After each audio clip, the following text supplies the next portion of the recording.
Olá a todos! Mais um vídeo aqui para o canal e finalmente chegamos ao 50º ranking, a metade do objetivo que eu me propus aqui com vocês. Graças a cada um de vocês que assiste os vídeos desde o início, quando eu comecei não imaginava que os rankings iam tomar essa proporção.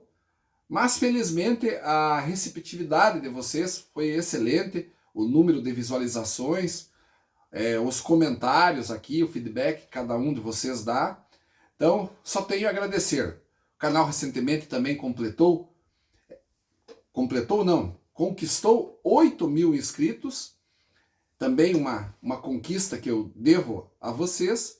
E lembrando, né, que agora o canal também tem um clube de membros assinantes. Então, se você quiser fazer parte dos assinantes do canal, é só clicar em Seja Membro, escolher lá a sua faixa de apoio, começa em R$ 2,99, vai até R$ 7,99, o valor que dá acesso a todos os vídeos exclusivos. Lá vão ter rankings extras, além de 100, é claro que vão ficar aberto aqui para o público em geral.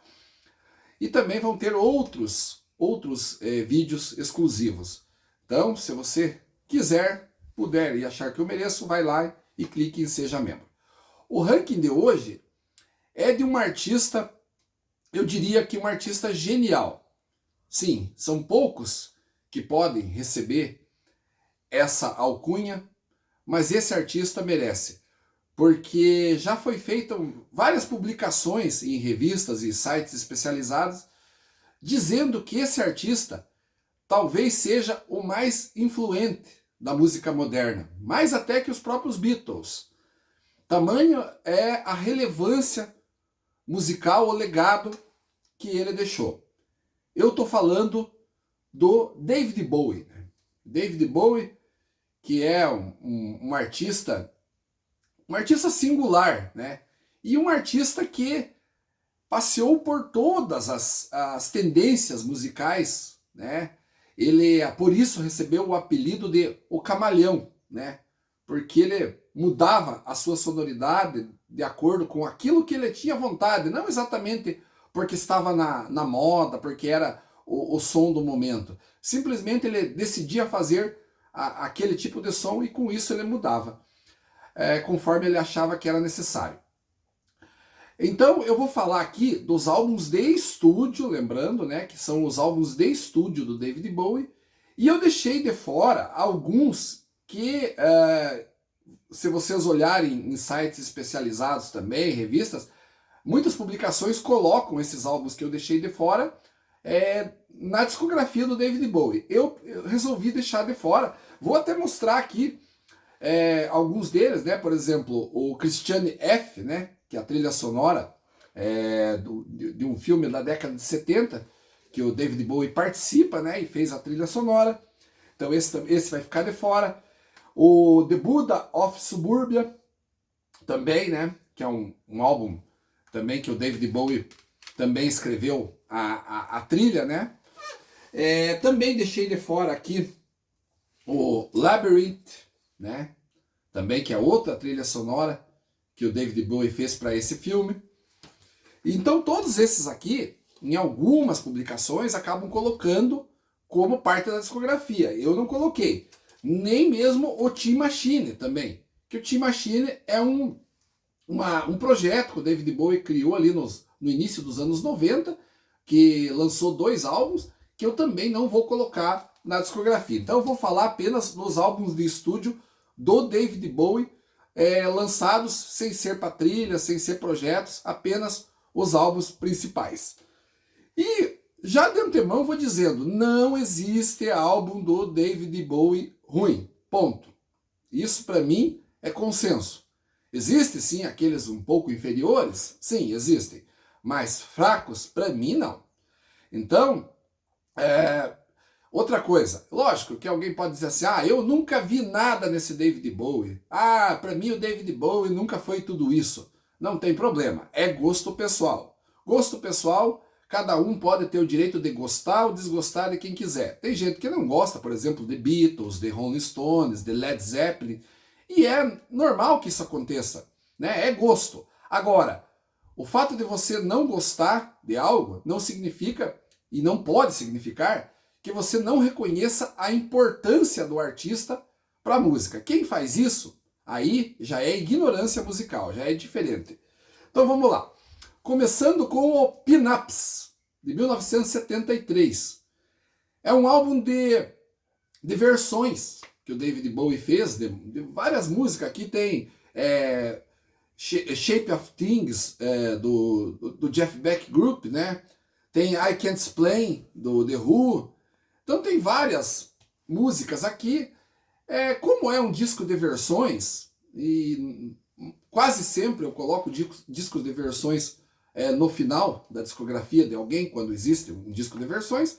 Então, para manter essa coerência, entre aspas, coloquei aqui o Pin-Ups em último na discografia do David Bowie. O próximo é a estreia, em 1967, o primeiro álbum do David Bowie. Aqui o David Bowie ainda estava à procura da sonoridade, então aqui você percebe um artista ainda um pouco perdido, né, fazendo umas músicas ali que algumas são legais, mas outras são bem assim, né, diante do que o David Bowie faria posteriormente, você percebe assim que é algo bem comum, podemos assim dizer. Então, por isso, fica aqui em penúltimo lugar. O próximo álbum é o Black Tie, Noise White, de 1993. A discografia dos anos 90 do David Bowie, eu acho bem irregular. Já estou dando aqui um spoiler do que vai vir, do que vai aparecer aqui posteriormente no vídeo. Ele meio que buscou ali uma tendência, né? Ele começa aqui nesse álbum a buscar uma tendência assim, a incorporar aqueles o eletrônico principalmente, né? Que é um estilo que estava em voga ali naquele momento, né? O techno, né? E então ele usa muito essa parte aqui, né? O sintetizador, e ainda mais voltado para a música eletrônica, né? Muita tendência de música eletrônica. Particularmente não me agrada tanto, não é ruim. David Bowie, como eu falei no princípio, ele é tão genial que ele consegue, mesmo quando vai envereda por algum estilo que particularmente eu não gosto, eu achei que ficou muito bom, porque ele deixa a sua marca registrada. Mas esse aqui, então, vem aqui na sequência em antepenúltimo lugar, né, de 1993, o Black Tie Noise White. Na sequência, né, vem, como eu falei, o álbum eletrônico, o Outside, de 1995. É a mesma coisa, né? Esse aqui é um álbum muito comprido também, mais de 1h15, 1h15 minutos, né? Então é um álbum assim, né, que se estende bastante, né? E tem muita coisa daquilo que eu falei, de techno, de eletrônico. E já vou colocar aqui na sequência o Earthling, de 1997, né? E o Hours, de 1999. Embora o Hours aqui, ele é um pouco mais já introspectivo, já não é tão eletrônico quanto esses dois aqui. Esse aqui já volta um pouco mais à sonoridade. Mas assim, mostrando que a década de 90, em termos de sonoridade, não foi das mais brilhantes do David Bowie. Não comprometeu o som? Não comprometeu, no sentido assim de que ele não fez algo totalmente descartável, mas acabou sendo assim um período menos produtivo no sentido do meu gosto pessoal. Aqui falando do meu gosto. Tem gente que pode gostar mais dessa fase até do que outras, né? Aí entra no velho gosto pessoal. Mas no meu, né, esses três aqui ficam nessa posição. Agora vem o Tonight, de 1985. Esse álbum é mais ou menos o retrato do que foi a década de 80, né? Todos os artistas, uma grande maioria, né, fizeram esse som mais radiofônico, esse som assim bem mais popular mesmo, mais visando assim rádios, né? E aquele som meio que muita gente não curte, assim, aquele som mais assim com reverb na bateria, mais assim com sintetizador também, bem pop mesmo, né? Então o Tonight acabou sendo um álbum que me agrada, até cresceu na audição agora, ficou na frente da fase eletrônica. A princípio eu achei que esse disco aqui poderia ficar bem próximo do último lugar, mas acabou, nas audições que eu fiz para os rankings, acabou subindo um pouco mais. O próximo, né, também da década de 80, o Never Let Me Down, de 1987. Antes de ouvir a discografia novamente para fazer o ranking, eu tinha quase certeza que esse álbum aqui ficaria em último. Na minha cabeça ele era o mais fraco do David Bowie. Mas ao ouvir eu mudei de ideia. Porque tem músicas muito legais aqui que me chamaram a atenção. Soaram bem para mim. E eu acho que foi um disco que envelheceu bem, né? Pro meu gosto pessoal, envelheceu muito bem. Então, fica aqui o Never Let Me Down nessa posição. Agora, na sequência, vem dois álbuns que também foram lançados bem próximos, né? O Hitting, de 2002, né? Esse aqui também é um álbum bem introspectivo, bem assim até meio triste, meio melancólico, lançado pouco tempo depois dos atentados nas Torres Gêmeas, né? E isso o David Bowie deixou refletir aqui, né? Tem alguma coisa a ver com aquele período, né? E na sequência ele lançou em 2003 o Reality. Reality que, a meu ver, é um pouco ainda melhor que o Hitting, né? E traz o David Bowie já um pouco mais assim, já não é tão introspectivo como esse aqui. Então o Reality é uma sonoridade mais para cima, podemos assim dizer. Então fica esses dois aqui nessas posições. Agora vem o segundo álbum do David Bowie, Space Oddity, 1969. Ainda David Bowie não tinha alcançado a sua sonoridade definitiva, mas aqui ele já dava mostras do que ele viria a ser, né?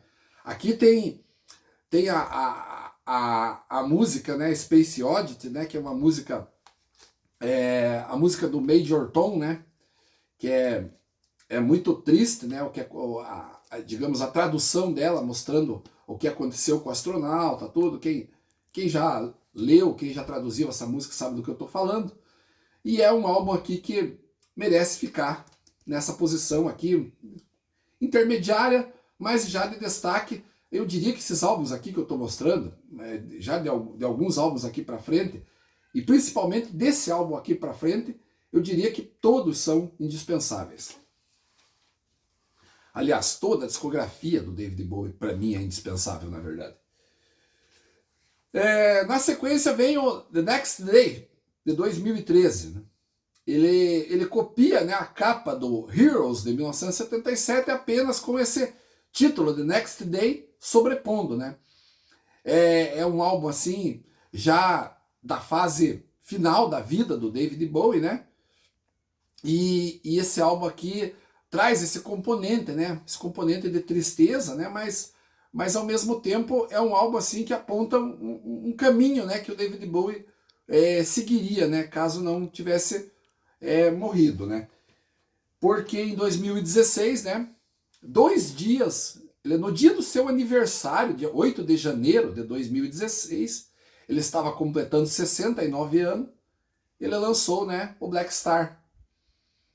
E 2 dias depois do lançamento desse álbum, ele acabou morrendo, né?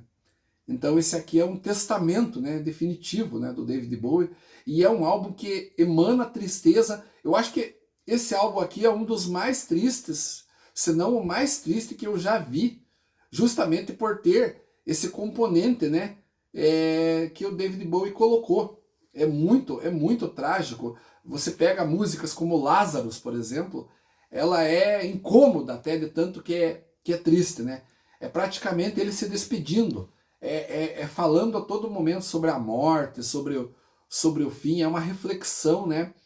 Sobre a existência humana, né? E sobre o fim dela, né? Então é um álbum muito triste, mas ao mesmo tempo belo. Então vale a pena, né? Indispensável conhecer, desnecessário até dizer isso. Na sequência vem o Let's Dance, de 1983. É um disco muito legal. Alguns fãs, principalmente os fãs mais antigos, né? Alguns não gostam tanto. Eu acho esse álbum, sempre gostei. Aqui tem Modern Love, que é uma música linda. Sempre gostei de Modern Love. China Girl também, do Iggy Pop, né? Que é uma música também que ficou excelente na voz do David Bowie. E até a mesma faixa título, né? Que muitos torcem o nariz, é uma faixa legal. Não é a melhor do álbum, mas é também uma faixa interessante. Então, Let's Dance de 83 fica aqui nessa posição. O próximo é o Aladdin Sane, de 1973 também. Esse álbum também é um álbum legal aqui, né? Tem uma versão de Let's Spend the Night Together, dos Rolling Stones, tem de Gin Genie, Panic in Detroit. É um álbum que tem muitos até que colocam até acima, mas é um álbum bom, sem dúvida. Eu deixo aqui porque tem uma versão, né? Acaba sendo assim, comparando com os próximos que virão, ele é um pouco inferior. Mas isso não muda o fato de que é um descasso. Vale a pena, sem dúvida, ouvir. Se você faz tempo que não ouve, ouça lá que vale muito a pena. E agora eu vou falar aqui dos 10 melhores álbuns do David Bowie. E esses 10 aqui, eu acredito que 99%, como sempre eu deixo uma margem de erro, né? Mas eu acredito que 99% dos fãs do David Bowie vão colocar um desses 10 aqui como seu favorito, né? É muito difícil fugir disso. Então, para começar, né, em 10º lugar, 1974, o Diamond Dogs. Diamond Dogs é um álbum baseado na obra do George Orwell, né, o livro 1984. Aqui tem a música Big Brother, tem a música 1984, tem um hit que estourou no mundo todo, que é Rebel Rebel. Curiosidade desse álbum aqui é que antigamente, na primeira versão, né, nos Estados Unidos, vinha censurado aqui o pênis do cachorro, né? O que tem de mais, né? O coitadinho do animalzinho, né? Mostrar que nessa versão aqui, eles colocaram, né? Na versão lançada no Brasil, em 1990, acabou saindo. Então, quem tiver a versão brasileira, né? Vai ter essa versão com a capa completa, né? Em 9º lugar aqui, o Young Americans, 1975. Aqui o David Bowie enveredou para o lado da soul music, né? Quis fazer um álbum ali, né? Homenageando o pessoal, né? Os artistas da Motown, né? Da música negra. Então, que também ele entendia influenciar a música dele. E aqui ele fez músicas como a Young Americans, né? Que é a faixa título, muito legal. Aqui também tem a Fame, né? Uma música que também tocou bastante. Enfim, um discão também de 1975, Young Americans, fica em 9º lugar. Em 8º, o Scary Monsters, né? 1980, aqui uma virada, né, da sonoridade do David Bowie, né? Já começando aquela nova década. Aqui tem Ashes to Ashes, né? Que foi o maior hit desse álbum. Um disco também, né, que mudou um pouco ali a sonoridade, já do que vinha dos anos 70, mas ótimo período de transição, mas que não deixou em nada a qualidade cair. Em 7º lugar, The Man Who Sold the World, de 1970, o 3º álbum do David Bowie. Aqui David Bowie encontrou a sua sonoridade definitiva. Aqui ele saiu na capa vestido, né, de mulher e mostrando, né, o porquê ele era o camaleão, né? E também aqui tem a faixa, né, The Man Who Sold the World, que posteriormente, 20 anos depois, mais de 20 anos depois, o Nirvana acabou fazendo uma versão que ficou também muito boa, a meu ver, do álbum acústico, né, do Unplugged in New York.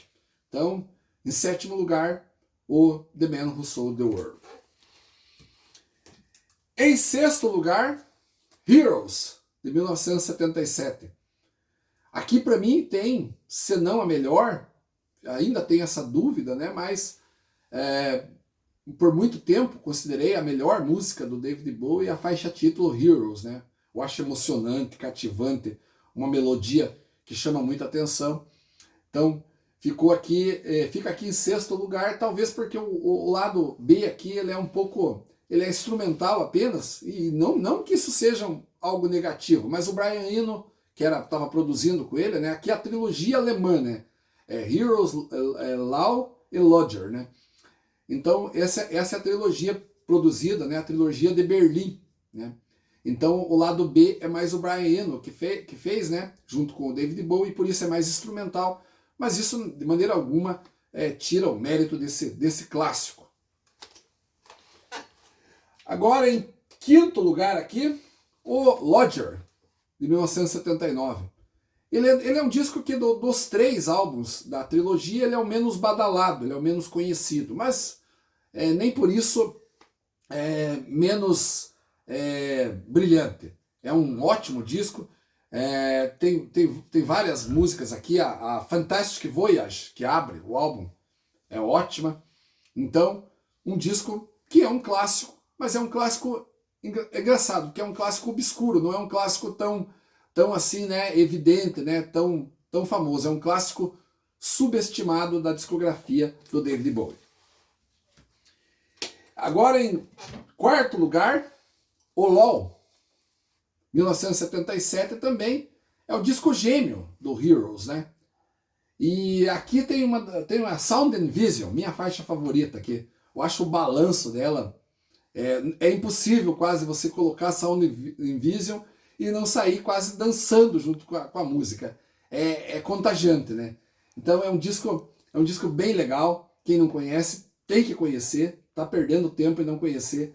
Então fica aqui, quarto lugar, LOL, da trilogia de Berlim, da trilogia feita com o Brian Eno. Em terceiro lugar, um disco que durante as minhas audições cresceu bastante, eu imaginava que ele não ia ficar nessa posição, achava que ele ia ficar aqui em sexto, sétimo, mas acabou ficando em terceiro. O Station to Station, de 1975, 5 ou 6 agora, 6, 1976. O único senão desse álbum, talvez, quem sabe ele poderia até estar em segundo ou primeiro, se ele tivesse mais músicas. Ele só tem 6 músicas. Ele é um álbum de curta duração. Então tem Golden Years aqui, que é uma música bem legal mesmo, Stay, Wild is the Wind, que fecha o álbum, a própria faixa Station to Station, com seus 10 minutos, é muito legal. Enfim, é um álbum que não tem erro, do começo ao fim, fica aqui com a medalha de bronze. O segundo lugar, a medalha de prata, vai para Hunky Dory, 1971. Um álbum também ótimo, sem o que falar. Tem a Changes, né, que abre o álbum, que foi um dos maiores sucessos. Aqui também tem Queen Beach, que é uma espécie de um proto-punk, né? Antes do punk necessariamente existia. Já existia lá, de certa forma, com Stooges, MC5, mas não existia ainda o punk como estilo, né? Mas a Queen Beach é uma espécie de um proto-punk naquele período ali. Life on Mars também é uma música sensacional. Enfim, é o álbum completo, né? E para fechar, né? O meu medalha de ouro, talvez seja óbvio, né? Talvez eu esteja sendo lugar comum, né? Mas tem coisas que não dá para fugir do lugar comum, eu acho, né? E muitas vezes nos meus rankings vocês notam que às vezes eu fujo daquilo que é a normalidade. Em outras não, eu acabo indo com a maioria. E eu não tenho problema com isso, é de acordo com o meu gosto mesmo. Se o meu gosto tiver com a maioria, vai ser com a maioria. Se não tiver, eu não tenho problema algum em contrariar a unanimidade. Então, nesse caso, eu estou com muita gente que acha que 1972, Ziggy Stardust, né, and the Spider from Mars, é o álbum definitivo do David Bowie, né, junto com tantos outros, né, mas esse aqui para mim é espetacular, é sensacional, é tudo que vocês possam imaginar. Aqui tem a música Starman, né, que no Brasil ficou conhecida, né, aliás, né, a maioria da minha idade, eu não vou dizer todos, porque não dá para generalizar, mas eu diria que pessoas de 40 a 50 anos, 99,9% conheceram primeiro Starman com o Nenhum de Nós, sendo astronauta de mármore, né, para depois conhecer Starman. Né? Estou falando de quem tem de 40 a 50 anos, não estou falando de pessoas de mais idade. Aí, obviamente, podem ter conhecido antes. Mas na minha idade, mais ou menos, é bem difícil, né? É bem raro. Mas enfim, de qualquer forma, aqui tem Five Years também, que é uma música que... Falar o que, por exemplo, de Five Years? É uma música que retrata que o mundo ia acabar em 5 anos, o mundo estaria acabando, e ele pensando ali, poxa, em 5 anos o mundo vai acabar, e o que vai acontecer, e agora o que eu faço? Então é um álbum que você escuta inteiro e não tem como pôr algum defeito. É um clássico definitivo, para mim, a obra-prima de David Bowie. Junto com outras que também podem ser chamadas de obra-prima. Como eu falei, os 10 primeiros aqui, qualquer um pode ser considerado a sua obra-prima. Gente, terminando aqui mais um ranking, esse ranking ficou mais extenso um pouco, por causa da discografia do David Bowie, que eu precisava falar um pouco mais. Quero agradecer a cada um de vocês aí que acompanha o canal. Lembre-se que se você quiser, pode se tornar membro clicando aqui em Seja Membro. E vou continuar aqui. Meu desafio é chegar, hoje chegamos ao ranking de número 50, e daqui um ano, mais ou menos, aproximadamente, se Deus quiser, estaremos chegando ao ranking, ao 100º ranking, terminando aí essa saga, essa jornada. Tá bom? Então, espero continuar contando com cada um de vocês. Um abraço a todos e até o próximo vídeo.